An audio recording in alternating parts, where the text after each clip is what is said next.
Şu günler Mari vilayatynyň merkezi şäheriniň bazarlarynda satyga çykarylýan gawun garpyzlaryň sanynyň epesli azalandygyny synlasa bolýar. Şeýle-de şäher ýerlerindäki etrapçalara aýlanyp, gawun garpyz satýan söwdegärler hem göz görteli azaldy. Bu ýagdaýlar gawundyr garpyzlaryň bahasynyň azyndan 25 göterim gymmatlamagyna getirdi. Bu barada Azatlyk radiosynyň habarçysy 31-nji iýulda sebitden maglumat berdi. Soňky bir näçe günüň dowamında gawundyr garpyzlaryň satuwda azalmagy bilen bir hepde öň 15 manatdan satylan gawunlaryň bahasy 20 manada ýokurlandy. Öň 20 manatdan satylan gawunlar 25-30 manatdan satylýar diýip habarçymyz aýtdy.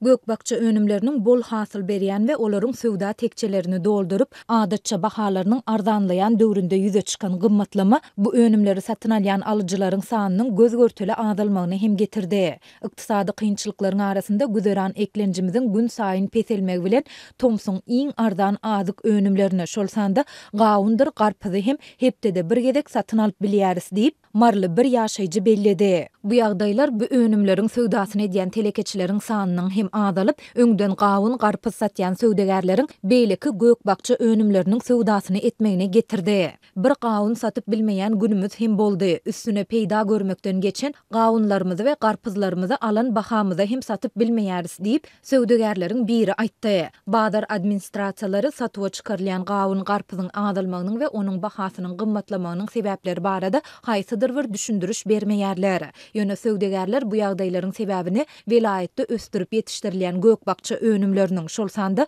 gawundyr garpyzlaryň esasy böleginiň Lewap we Balkan vilayatlaryna iýerilýändigi bilen düşündürýärler.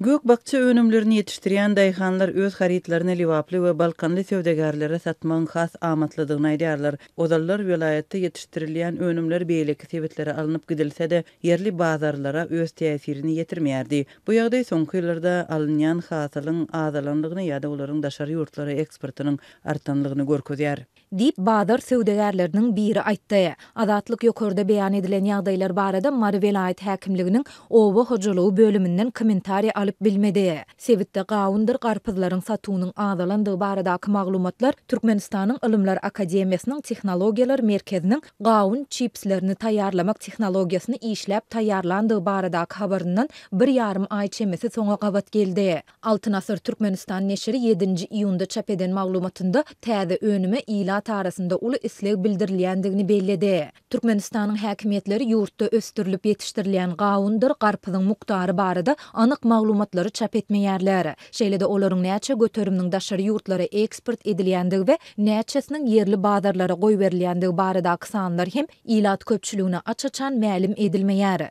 Ýöne 2021-nji ýylyň iýulynda Kommersant neşri Russiýanyň Roselkhnadzor döwlet gullugynyň Sevitara günorta müdirliginiň metbuat gulluguna salgylanyp Krasnodar Sevitiniň geçiriş nokotlarynyň üstü bilen Türkmenistandan Russiýa 23,12 tonna gawundyr garpyzyň getirilendigini habar berdi. Resmi mediada köplenç bal tagamly gawunlar ülkesi häsiýetlendirilýän Türkmenistanda her ýylyň awgust aýynyň 2-nji ýekşenbesinde gawun bayramy bellenilýär. 1994-nji ýylda döredilen bu bayramçylyk şu ýyl 13-nji awgustda bellenilýär.